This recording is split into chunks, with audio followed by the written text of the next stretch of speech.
Nah, yang perlu kita bahas sekarang, di manakah selayaknya penempatan daripada patung Gano itu? Pemari Sudaning karang angker, sakelewiring karang panas. Jadi, bagaimana Betaro Gano itu mampu meparisuda, artinya menyucikan karang yang angker dan beberapa karang-karang panas tersebut. Memarisuda, menyucikan tempat-tempat yang dianggap angker. Di sana beliau dianggap sebagai penjaga atau melindungi di pekarangan tersebut dari hal-hal yang tidak baik.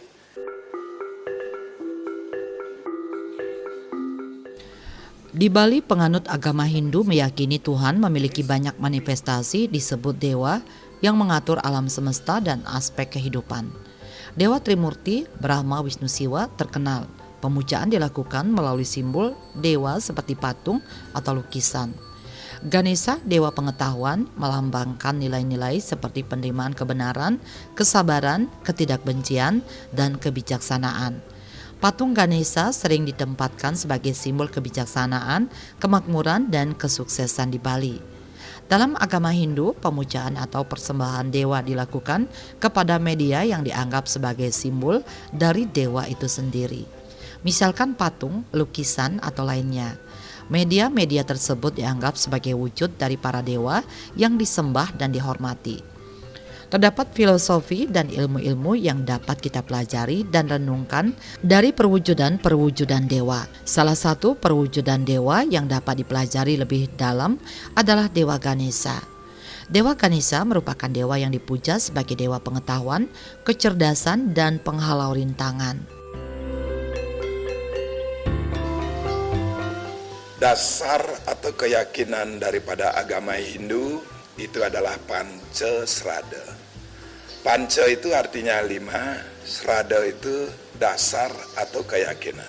Jadi Pancasrada itu adalah 5 dasar atau 5 keyakinan agama Hindu. Yang pertama itu adalah yakin, percaya dengan adanya Tuhan. Yang kedua, percaya dengan adanya Atma. Yang ketiga, percaya dengan adanya hukum karma pala. Yang keempat, percaya dengan adanya samsara. Dan yang terakhir, percaya dengan adanya moksa. Salah satu yang pertama adalah percaya dengan adanya Tuhan. Tuhan di dalam Hindu disebut sebagai Ida Sangyang Widi. Manifestasi dari Ida Sangyang Widi adalah dewa, dip, yaitu sinar, dan juga Ida Batara. Batara itu artinya adalah pelindung.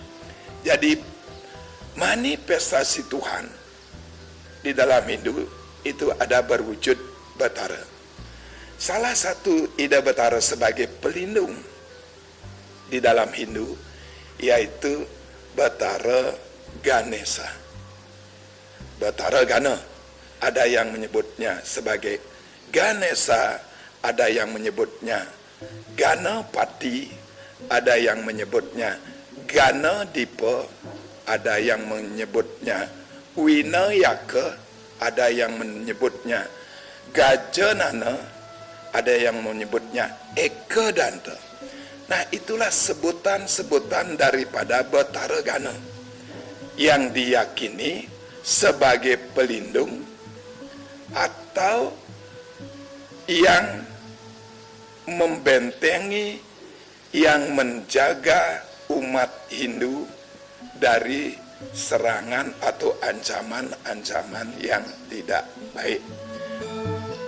Nah, mungkin sekarang di Bali banyak sekali di dalam lingkungan perumahan itu memasang wujud beliau dalam wujud patung Ganesha. Ada yang memasang di Merajaan, di areal sakral, ada yang memasang di areal rumah yaitu pada areal propan, dan ada juga yang memasang di depan daripada pekarangan itu. Kalau kita lihat struktur dari pekarangan umat Hindu, khususnya yang ada di Bali, itu terdiri dari 3 mandala.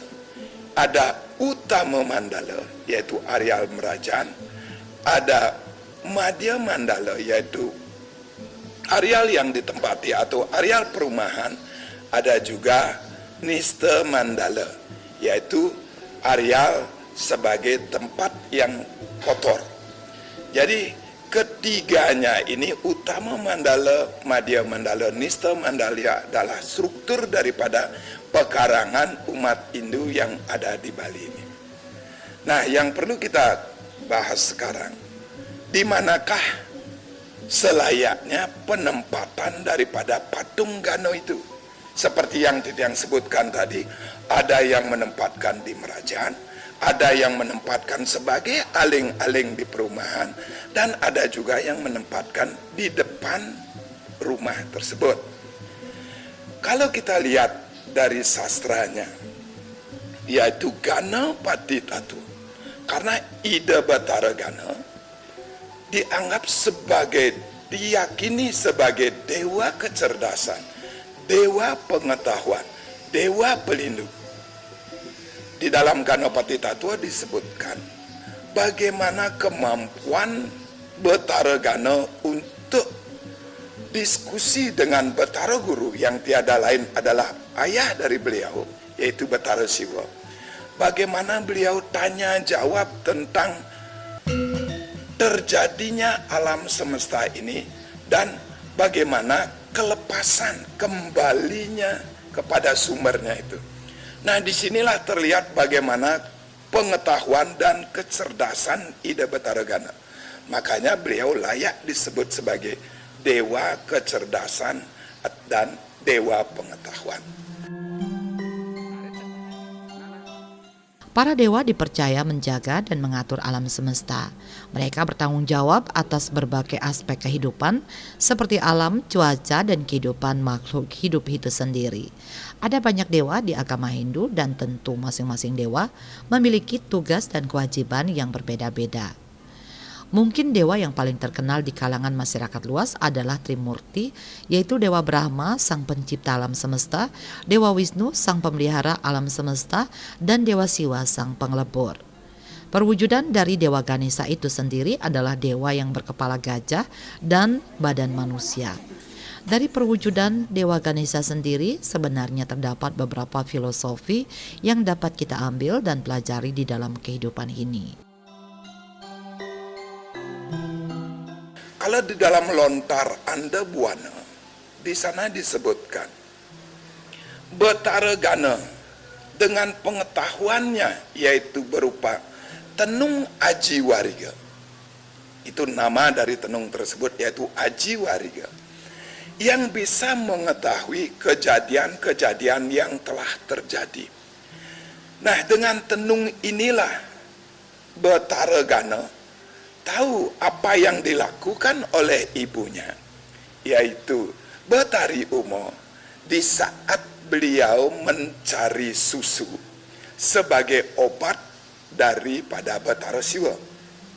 Nah, dari cerita Dewi Umo ini, bagaimana beliau mendapatkan susu ini sehingga beliau bisa dapat daripada susu sebagai obat tersebut. Karena cara mendapatkannya tidak bagus, maka Dewi Umo berbohong untuk menyampaikan kepada Batara Siwa. Di sanalah Batara Gana disuruh untuk menenung dengan tenung Aji Wariga ini. Apa sebenarnya yang dilakukan oleh Batari Umo itu? Ternyata setelah ditenung, di sanalah diketahui kebohongan Dewi Uma. Kemudian Batara Siwa mengutuk Dewi Uma menjadi Dewi Durga. Nah, itulah sekilas cerita Batara Gana bagaimana dengan tenung Aji Wariganya.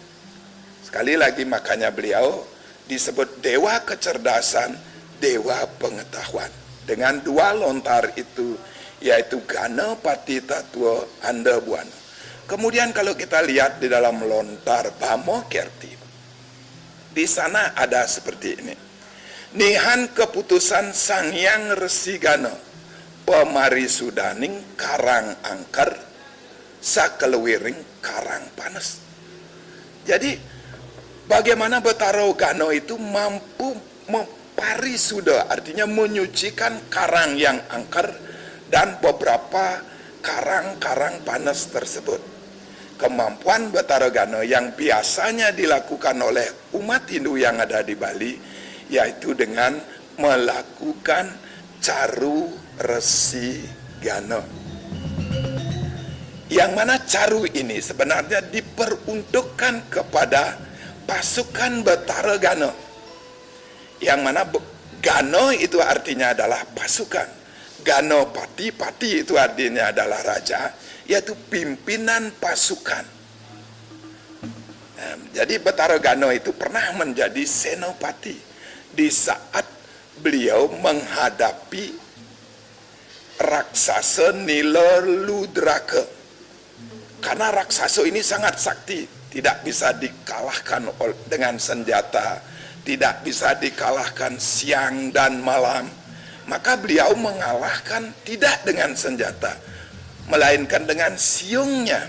Beliau mampu mengalahkan raksasa Nilaludraka.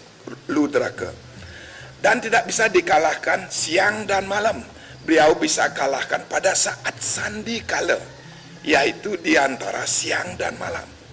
Sehingga beliau layak disebut sebagai dewa pelindung yang mampu melindungi. Saat itu beliau sebagai senopati. Ganesha sebagai manifestasi Sang Hyang Widiwasa yang merupakan sumber inspirasi yang mendasari kreativitas umat Hindu dalam mewujudkan kerinduannya terhadap Tuhan. Karena itu penempatan patung Ganesha perlu mempertimbangkan kaidah-kaidah tata ruang. Menurut etika religius Hindu, berdasarkan hasil observasi penempatan patung Ganesha di desa Toru yang di perempatan jalan, pertigaan jalan, aling-aling rumah, dan pelangkiran. Penempatan patung Ganesha biasanya dilakukan pada perempatan jalan, pertigaan jalan, aling-aling, dan pelangkiran. Sementara secara umum, makna patung Ganesha meliputi kalau makna patung Ganesha di perempatan dan pertigaan jalan sebagai penolak bala dan penanda jalan.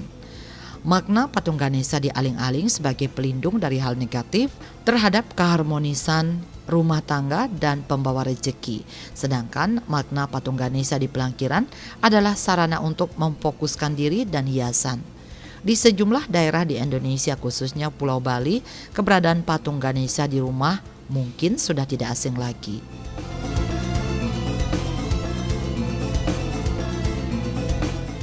Nah, di dalam lontar Bamo Kerti, tidak kembali ke Bamo Kerti, di saat itulah Betara Gana bisa memarisuda, menyucikan tempat-tempat yang dianggap angker.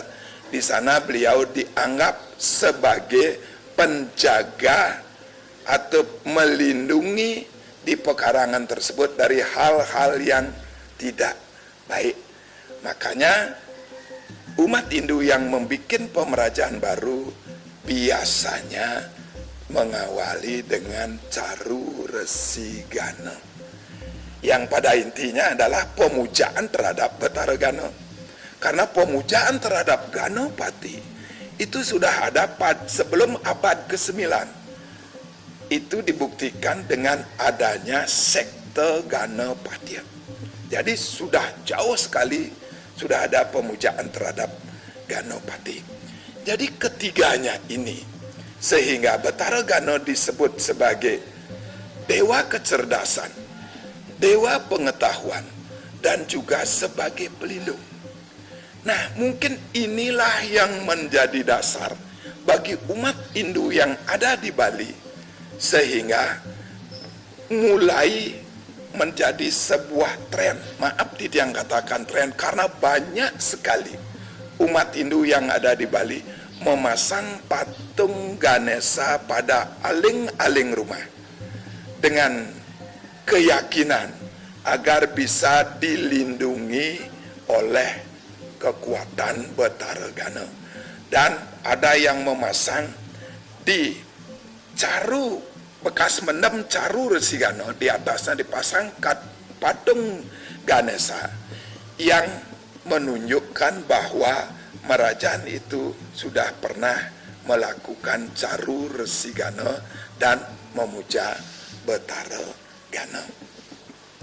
Ada juga yang menempatkan patung Ganesha di luar pekarangan, karena fungsi rumah bagi umat Hindu yang khususnya ada di Bali, selain sebagai tempat berlindung, juga ada fungsi estetikanya.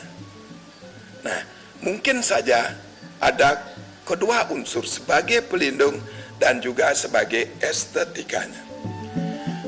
Kalau kita ambil apa yang sebenarnya menjadi makna daripada patung Gana itu atau patung Ganesha itu,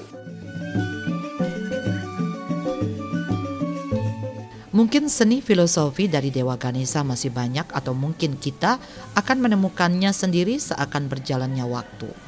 Itulah seni filosofi di mana semua orang dapat mengartikan dan mendefinisikan suatu objek yang sama dengan arti yang berbeda-beda. Namun pada akhirnya dari filosofi Dewa Ganesha kita belajar bahwa kita memerlukan yang namanya referensi, pengalaman ataupun ilmu pengetahuan untuk mengetahui makna-makna dari sesuatu. Untuk mendapatkan itu kita harus memiliki yang namanya kesabaran, kerendahan hati, kebijaksanaan, dan ketangguhan.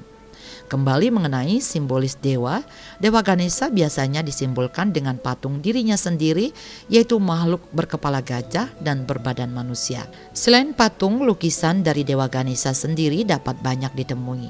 Di Bali sendiri hampir semua rumah, khususnya yang beragama Hindu, memiliki patung Dewa Ganesha, dan biasanya ini bukan untuk sekedar pajangan saja.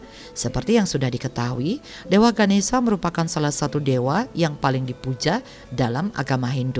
Oleh karena itu, umat Hindu menempatkan patung Dewa Ganesha di rumah sebagai bentuk pemujaan dan permohonan untuk perlindungan.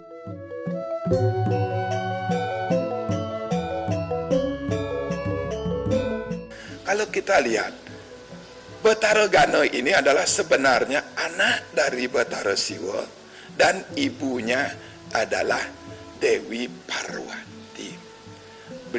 Beliau adalah anak yang sangat dimanja dan beliau sangat setia apabila disuruh menjaga. Di sini ada cerita, saat Dewi Parwati itu sedang mandi, maka disuruhlah anaknya Betara Gana untuk menjaga. Ning, siapapun yang datang jangan dikasih masuk, siapapun itu, kecuali atas pemberitahuan ibu. Maka dia sangat setia dengan perintah ibunya.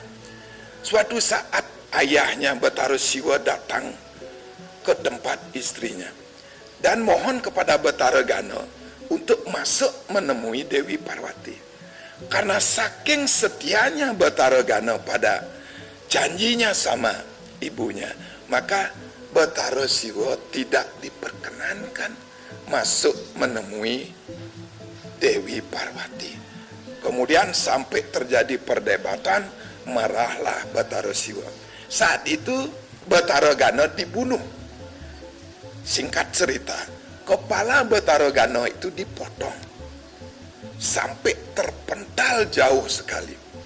Kemudian keluarlah Dewi Parwati. Melihat anaknya Betara Gana ini sudah meninggal, maka Dewi Parwati sangat marah kepada Betara Siwa. Dan Dewi Parwati mohon kepada Betara Siwa agar menghidupkan kembali Betara Gana. Kemudian Betara Siwa sangat kesulitan karena kepala dari Betara Gana sudah jauh sekali dari badannya. Maka singkat cerita, kepala Betara Gana digantilah dengan kepala gajah. Sehingga Betara Gana itu badannya adalah berbentuk manusia, kepalanya berkepala gajah. Kemudian baru Betara Gana dihidupkan oleh Betara Siwa. Kenapa Betara Gana berkepala gajah dan berbadan manusia? Jadi patung Gana itu dibuat dengan kepala gajah. Jadi sebagai simbol kecerdasan, karena bentuk gajah itu, bentuk kepala gajah itu sangat mirip dengan bentuk otak manusia, yaitu yang mana pusat dari kecerdasan manusia ada pada otaknya. Kemudian dengan telinganya yang lebar, yang menyiratkan makna bahwa lebih banyak mendengar untuk mendapatkan pengetahuan. Kemudian dengan matanya yang sipit itu mengisyaratkan sebagai konsentrasi. Bila ingin mempelajari pengetahuan biar cepat kita paham, cepat kita tahu, maka konsentrasi kita harus bagus. Nah, kemudian badan Bathara Gana, yaitu ada perutnya yang buncit, itu sebagai simbol Ruwa Bineda. Dan beliau mempunyai tangan 4. Tangan kanan yang di depan itu pada sikap abaya hasta, yaitu memberikan berkat kepada pemujanya. Kemudian tangan kanannya yang di belakang, yaitu membawa kapak sebagai pemotong keterikatan yang ada di dunia ini. Karena dengan keterikatan muncul penderitaan, maka keterikatan itu harus dipotong agar tercapainya kebahagiaan. Kalau tangan yang kiri dari Bathara Gana yang di belakang itu membawa tali, yaitu sebagai penarik agar dekat dengan kebenaran. Kemudian tangan kiri yang di depan yaitu membawa modaka atau manisan, yang kemudian diambil oleh belelainya Bathara Gana sebagai simbol kebahagiaan. Dengan taring yang salah satunya adalah terpotong seperti cerita Titiang tadi, karena siung atau taringnya ini dipakai sebagai senjata. Itulah patung Ganesha dan beberapa makna yang bisa kita ambil dari patung Ganesha tersebut. Maka dari itu dengan sastra, dasar sastra dan makna yang ada di patung Ganesha itu, maka umat Hindu di Bali menempatkan patung Ganesha itu pada areal pekarangan dan juga di depan rumahnya. Selain itu, secara filosofi, orang-orang menempatkan patung Dewa Ganesha di rumah sebagai simbol kebijaksanaan, kemakmuran, dan kesuksesan. Patung Dewa Ganesha telah menjadi simbol khas budaya Bali. Arah meletakkan patung Ganesha di rumah kita disarankan untuk meletakkan patung Ganesha menghadap ke arah utara, karena di sanalah Dewa Siwa bersemayam dan dihormati. Para ahli Waastu menyarankan bahwa arah utara, barat, dan timur laut adalah arah yang tepat untuk meletakkan patung Ganesha. Kalau seumpama di Merajan, kalau kita lihat sastranya tentang jajar kemiri dari pelinggih tersebut, jajar kemiri yang dimaksud adalah pelinggih apa saja yang dibikin, penempatan pelinggih yang ada di Merajan. Kalau kita berkaca dari sastra Purwa Bumi Kamulan, Iti Prakerti, kemudian Padma Buana, itu tidak ada yang menyebutkan tentang patung Ganesha. Maka di sini kita perlu memakai wiweka. Menurut Titiang, secara pribadi dari beberapa yang Titiang baca itu, penempatan patung Gano kalau ditempatkan di Pemerajaan, maka ditempatkan di Pendaman Resi Gano yang biasanya pada areal Ersanya, yaitu di timur laut. Di atas dari Pendaman Resi Gana ditempatkan patung Resi Gana. Dan juga ada yang menyebutkan di barat laut. Silakan dengan dasar pertimbangan itu. Nah, karena ini merupakan areal sakral, maka patung Gano yang ditempatkan harus diproses secara upacara, sehingga patung Gano ini juga menjadi sakral. Yaitu harus dibaku, diplaspas, dan dipasupati. Yaitu pemlaspas artinya untuk menghilangkan letah daripada pembuatan patung itu dari bahannya. Kemudian Bakuh itu adalah untuk menyatukan semua unsur pembentuk patung itu.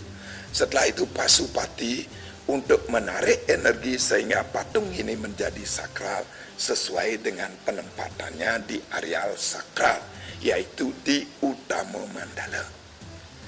Kalau penempatan patung ini di aling-aling, apakah itu salah? Titiang tidak berani menyalahkan, karena semua pada dasarnya pasti ada dasarnya. Seperti cerita Titiang tadi, beliau sebagai senopati, beliau sebagai pelindung, beliau sebagai penjaga. Cuman penempatan patung Gano pada areal Madya Mandala, yaitu areal Propan, kalau menurut logika Titiang, harus diupacarai juga, tapi tidak dengan pasupati. Mungkin di Bakuh, kemudian di Plaspas, tidak di pasupati. Karena areal ini adalah areal Propan. Kalau penempatan patung Gano yang di depan pekarangan, di depan tembok, depan rumah, itu mungkin memenuhi estetika atau dekorasi. Kalau penempatan patung Gano seperti ini, tidak diupacarai, tidak di Bakuh, tidak di Plaspas, tapi malah di pasupati, apalagi di pasupati. Itu kalau menurut logika Titiang, sesuai dengan di mana patung Gano itu ditempatkan.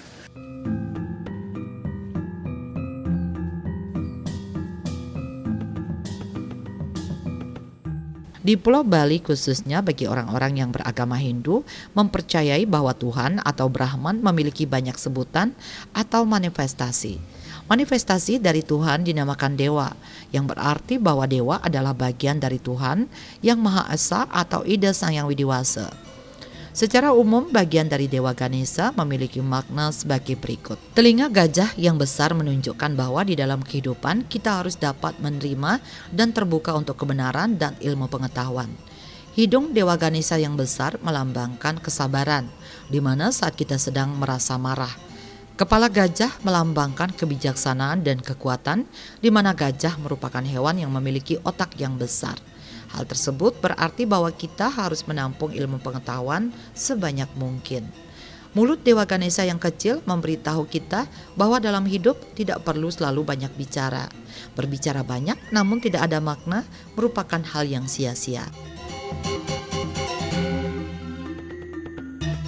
Karena menurut sastra, fungsinya memang benar sebagai penjaga, memang benar sebagai dewa kecerdasan, memang benar sebagai dewa pengetahuan.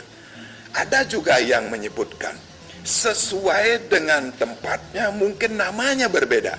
Di awal Titiang sudah katakan Ganesha, ada yang menyebutnya Ganesha, ada yang menyebutnya Ganopati, ada yang menyebutnya Gano Dipo, ada yang menyebutnya sebagai Gajanana, ada yang menyebutnya Winod, dan lain sebagainya. Mungkin saja setiap penempatan ada nama tersendiri. Karena sampai sekarang sastra itu Titiang belum temukan. Nah, semoga dengan adanya acara ini semakin banyak masukan, semakin umat Hindu bisa memahami dan tahu kenapa patung itu ditempatkan. Nah, sebagai kesimpulan, mungkin saja apa yang Titiang katakan ini masih banyak menjadi pertentangan. Ada yang setuju dan ada juga yang tidak setuju. Kalau boleh Titiang sarankan, marilah kita mengambil hikmah daripada patung Ganopati itu, patung Ganesha itu. Titiang sudah sebutkan bahwa semua atribut yang ada pada Betara Gano atau patung Ganesha itu memiliki makna. Kalau boleh Titiang katakan, beliau disebut sebagai dewa kecerdasan, dewa pengetahuan, dewa pelindung. Di dalam hidup kita, kita perlu pengetahuan, kita perlu kecerdasan, karena dengan pengetahuan bisa kita menjaga diri kita, bisa kita melindungi diri kita. Karena di dalam hidup ini yang perlu kita cari adalah pengetahuan yang sering disebut dengan Cenyana Agni. Sesuai dengan goal atau tujuan daripada agama Hindu adalah moksa. Salah satu password untuk mencapai moksa yaitu bio jenyana bio dereha. Dengan jenyana agini semoga kita bisa mencapai jenyana bio dereha yang artinya roh ring sahananing tatuo kabeh. Dengan demikian kita bisa mencapai moksa, paling tidak moksa semasa hidup yang disebut dengan jiwan mukti, moksa setelah meninggal yang disebut dengan wideha mukti, dan moksa yang sempurna tidak kembali ke alam semesta ini disebut dengan purna mukti.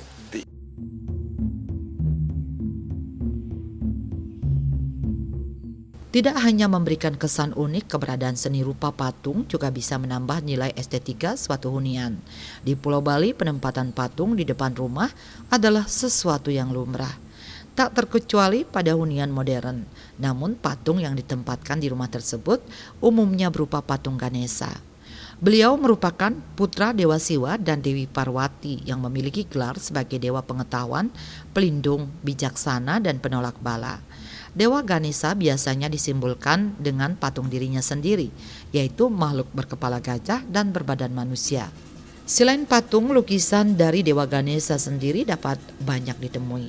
Di Bali sendiri hampir semua rumah, khususnya yang beragama Hindu, memiliki patung Dewa Ganesha dan biasanya ini bukan untuk sekedar pajangan saja. Seperti yang sudah diketahui, Dewa Ganesha merupakan salah satu dewa yang paling dipuja dalam agama Hindu. Oleh karena itu, umat Hindu menempatkan patung Dewa Ganesha di rumah sebagai bentuk pemujaan dan permohonan untuk perlindungan.